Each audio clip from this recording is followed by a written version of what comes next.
दोस्तों, क्या आप उस बदकिस्मत इंसान की सच्ची कहानी के बारे में जानते हैं, जिसके जिंदा रहते तो उसके शरीर पर 3 बार बिजली गिरी सो गिरी, लेकिन मरने के बाद भी उसकी कब्र पर बिजली गिरी, जिसने कब्र को फाड़ दिया। नहीं जानते तो बता दूं कि उस बदकिस्मत इंसान का नाम था वॉल्टर समरफोर्ड, जो ब्रिटेन का रहने वाला एक आम आदमी था। वॉल्टर के साथ पहली बार ये घटना साल 1918 में घटी, जब विश्व युद्ध के समय उनकी तैनाती बेल्जियम में थी। बिजली गिरने की वजह से उसकी कमर के नीचे का पूरा हिस्सा पैरालाइज हो गया। फिर दूसरी घटना पहली घटना के ठीक 6 साल बाद यानी साल 1924 में घटी। रिकवरी के बाद वॉल्टर कनाडा में एक नई जिंदगी जी रहे थे। एक दिन वो मछली पकड़ने के लिए पास ही के एक तालाब में गए। यहाँ एक बार फिर उन पे बिजली गिरी और इस बार उनके शरीर के दाईं ओर के आधे हिस्से में लकवा मार गया।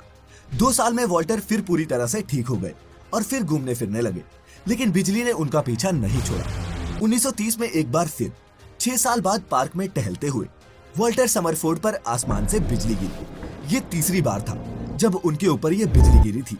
इसके बावजूद उन्होंने 2 साल तक जिंदगी के साथ संघर्ष किया और आखिरकार 1932 में उनकी मौत हो गई। दोस्तों, वॉल्टर समरफोर्ड की मौत के बाद उनके परिजनों ने तो उन्हें कनाडा के वैंकूवर में स्थित माउंटेन व्यू कब्रिस्तान में दफना दिया, लेकिन बिजली थी कि मौत के बाद भी वॉल्टर के पीछे लगी रही।